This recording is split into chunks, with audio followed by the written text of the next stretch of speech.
क्या मिट्टी में भी जान होती है, या फिर मिट्टी अपने साथ राज और मौत का साया लेकर आती है? आज की कहानी किसी फिल्म की नहीं, बल्कि बैंगलोर के एक बिजनेस एग्जीक्यूटिव की है।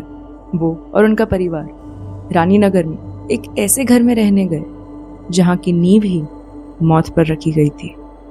नमस्कार दोस्तों, स्वागत है आप सभी का मेरे चैनल कहानी विद सोडा में। मैं इस चैनल के माध्यम से आप सभी तक लेकर आऊंगी कुछ ऐसी सच्ची डरावनी घटनाएं जिन्हें सुनकर आप सोचने पर मजबूर हो जाएंगे कि क्या भूत सच में होते हैं। तो आइए शुरू करते हैं। ये बात है 2003 की। एक अमीर बिजनेसमैन ने रानी नगर में अपना सपनों का घर बनवाया, लेकिन उस वक्त उससे एक बहुत भारी गलती हो गई। उस घर बनाने के लिए जो मिट्टी और रेत लाई गई थी वो कब्रिस्तान के पास एक मैदान से लाई गई थी, और ऐसा माना जाता है कि खुदाई के वक्त कब्रिस्तान की वो श्रापित मिट्टी भी उस घर की बुनियाद में मिल गई। अब उस परिवार को लगा था कि ये सपनों का घर उनके लिए ढेर सारी खुशियां लेके आएगा, लेकिन उनका ये सोचना बिल्कुल गलत था। वो रात उस घर में उनकी पहली रात थी, और पहली रात से ही बिजनेसमैन की बीवी को छत पर किसी की चलने की आवाज़ें आती, दीवारों पर अजीब अजीब परछाइयाँ दिखती।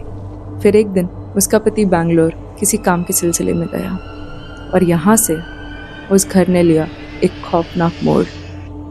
जब उसकी पत्नी सोने जाती और सुबह उठती तो उन्हें बिस्तर कमरे के दूसरे कोने में मिलता, और उसे खाली कमरों से ऐसी आवाज़ें आती कि मानो जैसे 4-5 लोग एक साथ बातें कर रहे हों। अब वो बिजनेसमैन की पत्नी जो थी वो काफ़ी डर चुकी थी, और उसने एक दिन ये डिसीजन लिया कि वो अपने बच्चे को लेकर एक नए घर में शिफ्ट हो जाएगी।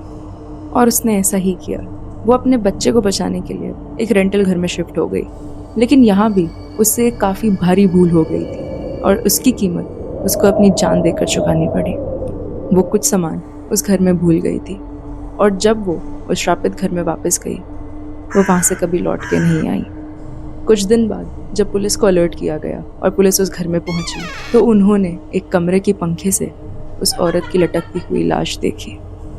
आज इस बात को 23 साल बीत चुके हैं, और वो घर 20 लोगों को अपना शिकार बना चुका है। वहाँ जब भी कोई रहने जाता उसकी बड़े ही रहस्यमय तरीके से मौत हो जाती, और वहाँ उस घर के आंगन के बीचों बीच एक नारियल का पेड़ भी है, जिसको देख के ऐसा लगता है मानो नेचर खुद बोल रहा हो कि वहाँ मत जाना।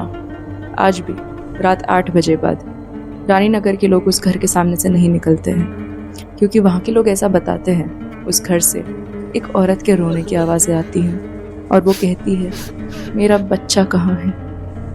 तो दोस्तों, आपको क्या लगता है कि वो मिट्टी श्रापित थी, या वो जगह जहाँ पे वो घर बना था वही श्रापित था? नीचे कमेंट्स में अपनी ओपिनियन ज़रूर बताइएगा। और अगर आपको ये कहानी अच्छी लगी हो तो इस वीडियो को लाइक और चैनल को सब्सक्राइब ज़रूर कीजिएगा। और अगर आपके पास भी कुछ ऐसी सच्ची डरावनी घटनाएं हैं जो आप दुनिया तक लेकर आना चाहते हैं, तो नीचे डिस्क्रिप्शन में दिए गए इंस्टाग्राम आईडी या जीमेल आईडी पर आप अपनी कहानियाँ मुझे भेज सकते हैं, और मैं उन्हें अपनी आवाज़ में पूरी दुनिया तक लेकर आऊँगी। अपना ध्यान रखिएगा दोस्तों, कहीं ऐसा ना हो आपके घर की बुनियाद भी किसी श्रापित मिट्टी से बनी हो।